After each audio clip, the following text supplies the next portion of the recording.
It's time to not be quiet about Flesh and Blood. Hey guys, Poketinking here back with another video. Today we're going to talk about Flesh and Blood. So there's a series of videos that have come out from amazing content creators as well as collectors within the game, from different communities. So I'll have a link to as many of those videos in the description below. I believe Jonah started it, and then a lot of people have also, done their additions to the collection. It was nice to see, a video from people like Transient and Soul, who are very new to the content creation space in Flesh and Blood. So, this is what it's all about, as well as, people that have been in it for some time. It's great to see, and I hope that more people will be making videos because, it's about time we start ramming Flesh and Blood down people's throats. So I'm going to showcase some bits off here.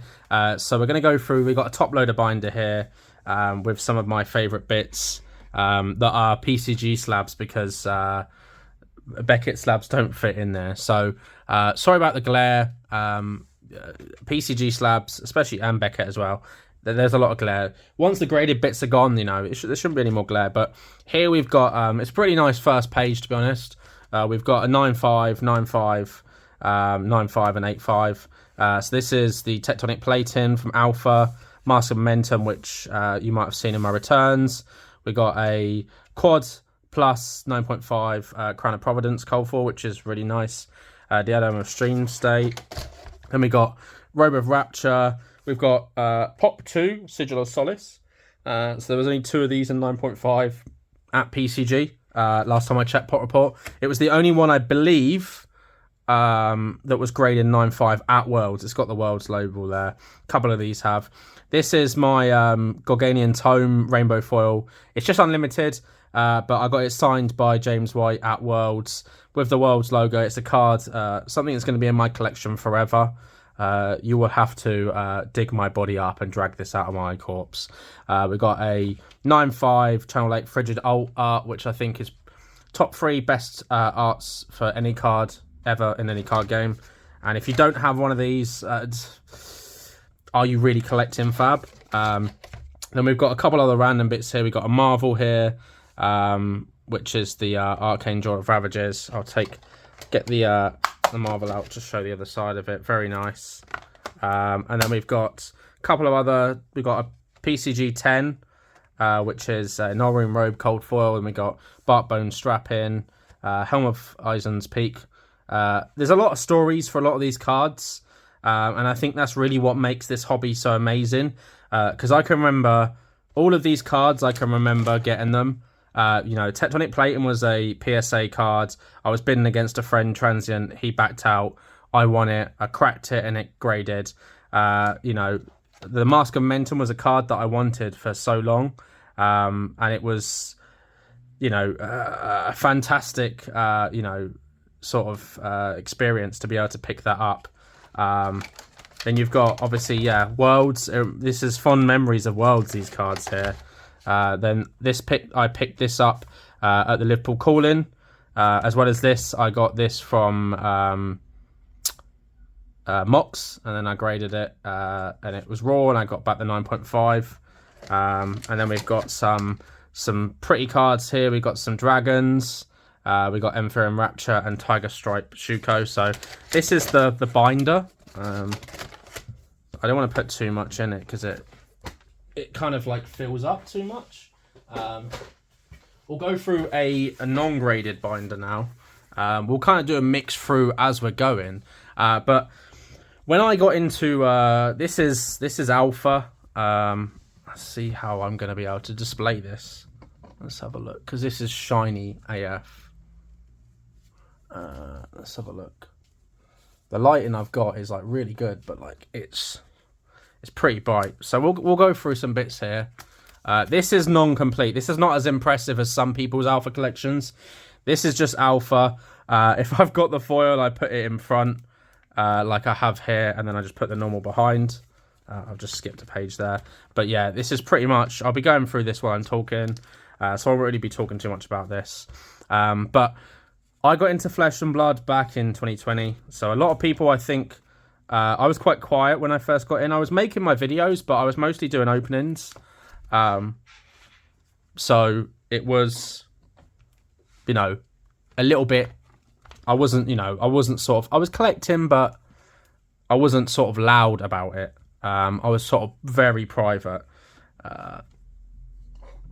Let me move this out a bit. I think that's a bit better. It's hard with these 4 binders to kind of showcase them better. There we go. That's a bit better. And we can show off. So yeah, I came in 2020. Crucible Award just came out. That is why it's my favourite set. It was the first set that I picked up. I didn't actually open Crucible War first. I opened WTR. I did it in order. So I opened WTR, Arcane Rising, and then, of course, Crucible War. And, that was kind of it for me. I fell in love. There's some random bits here. I'll just show what I've got in the binder. Crucible War, obviously my favourite set. This is first edition. I haven't put all the commons and uncommons in yet. So I think I've just put foils and higher rarity stuff in. But yeah, so I was watching Team Covenant and Red Zone Rogue at the time. And I had actually watched a Lord of the Rings, the Cypher's Lord of the Rings opening. Because I was really into the Lord of the Rings card game and I was trying to pick up some bits still. And I saw the next video after watching those was Flesh and Blood, and I was like, okay, what's Flesh and Blood? That looks like an interesting card game. I'd like to sort of open up a box of that because it looks good. So I watched a couple of videos and I was like, wow, this looks really cool.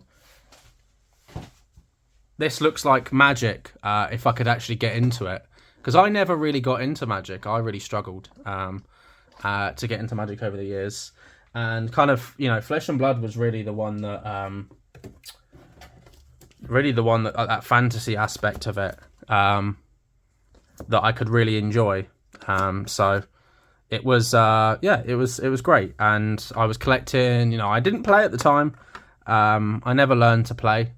It was purely just collecting, and I was sort of accumulating, as much as I could at the time, basically. Because this was before, this was when stuff was a bit expensive. This wasn't when stuff was cheap.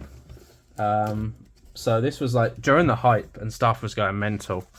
So it was like, okay, I was trying to sort of get people into it. I was talking to people, and there was a community in the UK, and I was really excited just to kind of be part of this game, really. And it's been for over 4 years now since I entered the hobby, and there's never been a point where I've doubted collecting. There may be points where perhaps I've gone, okay, maybe I don't agree with the decision that they're making, but there's never been a point where I've gone, do you know what, maybe I should pack this in, maybe this game isn't for me. And I think the collectability aspect of Flesh and Blood is the main reason why I stayed. I didn't learn to play until after Worlds, so I actually went to Worlds without having been able to play Flesh and Blood. And I was like, right, I kind of FOMO'd a little bit because I was there and everyone was playing. And I was like, oh, do you know what? And Kuba was like, oh, you could do some of the side events and stuff. I was like, oh, I don't know how to play. And he was like, yeah. He's like, it doesn't matter if you're not good. I was like, oh, no, I don't know how to play. And he was like, oh, I thought you were joking. And then I came back and I was like, right, okay, Liverpool Calling's coming up. I want to be able to play in the Calling. Whether I do good or not, I don't care. I just want to get engaged. So I learned to play. My main is Katsu, for those that don't know. And I learned to play. And I'm not very good. I went 1-16 at the Liverpool Calling. I'm kind of proud of that achievement because I don't know if anyone did worse than me. And if you did, then don't say anything because I want to be known as the worst player. But I had a blast. I had a really great time. I think being part of this community, it really is special. I've enjoyed so many moments with people, whether it's in person or online in the Discords or on YouTube, on streams and stuff. And it has been such a wonderful journey. And I feel like the game, Flesh and Blood, it brings us together, right? It really is something. I think that it is extremely underrated, and I think the collectability aspect, and Transient talked about the 2.0 stuff being very underrated, because a lot of people are focusing on the whack, the Welcome to Wraith, Arcane Rising, Crucible of War, and of course there are people trying to get the 2.0 stuff, but the 2.0 stuff, I mean, getting that in 9s is extremely hard. In 9.5s even, it's extremely hard because everything's just a 9, basically. Like, if you grade straight out the bat, like, it's 9s. And this is the very first graded card I ever had. So I pulled this Heart of Fiendal. This was the first Fabled I ever pulled. And the art is just stunning. It really, really is. Every time I look at this card, it kind of takes me back to that moment. And I remember because I was staying at my mum's at the time, and I've just recently come back there from a week off, and I'd never submitted to Beckett before, and I pulled this, and I was like, oh, I probably should do a submission. So I end up special delivering, this to Beckett, and this was back during this was when grading was expensive during like the pandemics and stuff. So I had to express this, and I think it cost me about £75. Was it worth it? Probably not. I mean, this at the time was worth around 400, 500. They've come down a little bit now, probably to just below 300 maybe. But what a card, right? And to still own the first card, Flesh and Blood card I ever graded. I don't know how many people can say that. A lot of this gets traded, it gets sold, and that's part of the game, right? But very few things do we actually hold on to and really appreciate. And then I, of course, graded another one because, why wouldn't you? They're stunning. And I did well with the hearts, and then the eyes where I struggled with. As a lot of people know, it's the corners for Arc. They really do let you down. 8.5 on the corners here. The rest of the subgrades are really good, but it is the corners. And I still don't own a 9.5 eye. And then, of course, you've got the third Fabled, which is the Art Knight Shard. And again, I think, with these stories, right, this shard, this one here, I traded the case. I tried to get a friend into Flesh and Blood, and I traded, I got a Crucible of War case off him, and I ended up pulling, and I have it here. Where are you? Is it this one? It's round here somewhere. I think it was these. I think it was these two. And I ended up. I sent the shard, just again on its own, because I wanted to get it graded. Again, Scooter Monkey Collectibles, AK Matt. Thank you. I pulled this, and then I pulled the Tunic. And having those two in the same case was special. Crucible was my favourite set. And again, it's going to be a card that stays in my collection, because those are the memories that, pulling yourself, grading yourself is a lot more special. Obviously, trading and buying and stuff like that is also absolutely fine. But I think that emotional attachment maybe isn't there so much. And look, I'm not saying emotional attachment is always good, because it does mean that you might not part with things or sell at the right time or whatever. But it does mean that there's that extra special, and I mean, this is a Shock Charmers, right? This is an 8. The edges are awful. I got this signed at Worlds, because it's got the World logo there. I really like how they do that. Shock Charmers is one of the most beautiful cards, and meeting Azadi. Sorry if I butchered your name there. I apologise. Meeting him and his partner at the event and chatting and stuff like that was really kind of part of it, and that's part of the experience, right? And I do have memories in other card games like that. For those that know, Pokemon predominantly was my card game for so many years, but Flesh and Blood just feels different. It really does. And that's not me trying to pump the game, or me trying to. That's just me just sharing my experiences and my love for this game, and the community and the people that I've met throughout the world. It's brought me together with so many different people. There's so many conversations, not just Flesh and Blood, but really it is special.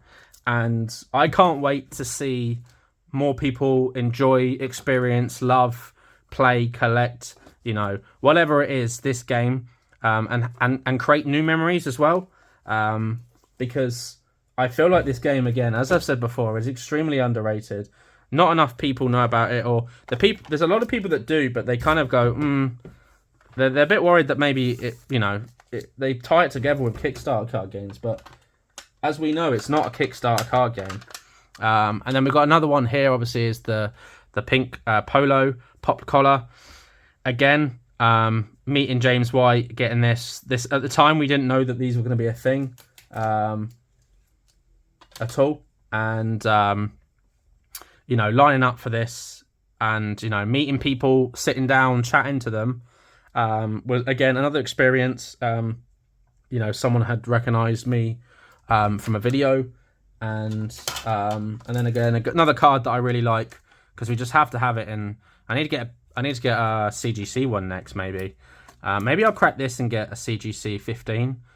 That probably might be good. Obviously, CGC pretty much give you any number you want, so it doesn't really matter. But if you've got any damaged copies of Channel 8 Frigid, maybe ones that you've flushed down the toilet or had curled up in your pocket, let me know. I'll be interested in getting those, because I'll at least get a CGC 9, right?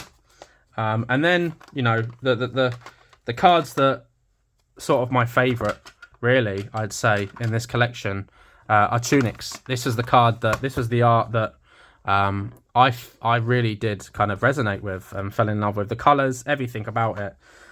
So that's why and I had a lot more copies than this, but I've started slowly letting go of some, because there's no point having, these are all rainbows and they're 9s. We got a Worlds, another 9. We got Worlds, we got normal. I think this is a first edition one, yeah. And then we've got another one, and then we've got the first Rainbow 4 graded, and then we've got this, and this perhaps is my favorite card in my collection of any card game ever. And I traded for this. I remember traded a Weiss Schwarz Machine of Ice Sinon SP, Trial Deck SP 9.5, and I traded it for this. And I think it was probably the best trade I ever did in my life. And I probably won't ever beat that. So yeah, it's an absolutely stunning card. We're gonna put you up there, which you can't see right now. But this is the very first playmat I ever had. This was a bundle that I got. And I actually probably should have got the Crucible of War one, because it was the Crucible of War first edition bundle that Team Covenant did. But everyone else got the Crucible of War one, and I got this. It was a Black Friday one, I believe. And I remember thinking, oh, everyone's got that really cool one. But again, this is just nice. It's a special memory. I've had this since the start. I've played on this. I've made videos on this. And it's going to be a playmat that stays in my collection. And then we'll go through some other playmats that I really enjoy. Because, we're in the art of sharing things here on the channel. So this is my Federico Mazzetti signed Great Library of Solana playmat. Again, from Worlds. I had an absolutely amazing time there. The people really did make it. People that I met, the experiences that I had, was just, it was special. I'm a very sentimental guy. So these kind of moments really do stay with me. And this was amazing. Meeting Mazzetti, getting this signed, was amazing. And then we've got the, I believe it's the Birmingham Calling Avalon playmat. Again, I wasn't at Birmingham Calling, but this was a playmat that I thought was just amazing. I had to get it. Absolutely stunning. I believe it was Birmingham. And I just wanted to showcase this because it really is. How can you not look at this art? Honestly, let me how can you not look at this art and go, fuck me, like, wow, this is something. And I'm in the process of getting playmats put up on my wall. This will be one of them because it is just, it's angelic. It's absolutely beautiful. And then we've got perhaps my favorite playmat, is the Tunic. So obviously that goes with the Tunic, which is here. and then the sleeves, which I also have, but I don't have to hand.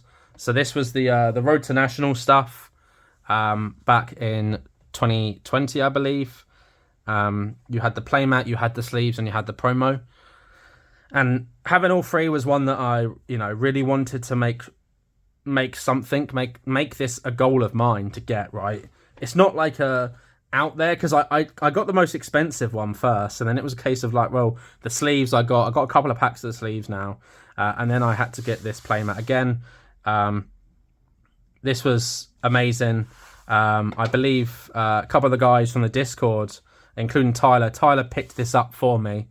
I believe it was an event in America, RH Infinite's cards, who managed to get this and gave it to Tyler, and he collected and brought it back over for me. And breathtaking, it really is. It's absolutely stunning. And this game, the art is really what drew me in, and it's something that I probably won't ever lose love of. I think this is going to be something that's going to be a huge part of my life for many years to come.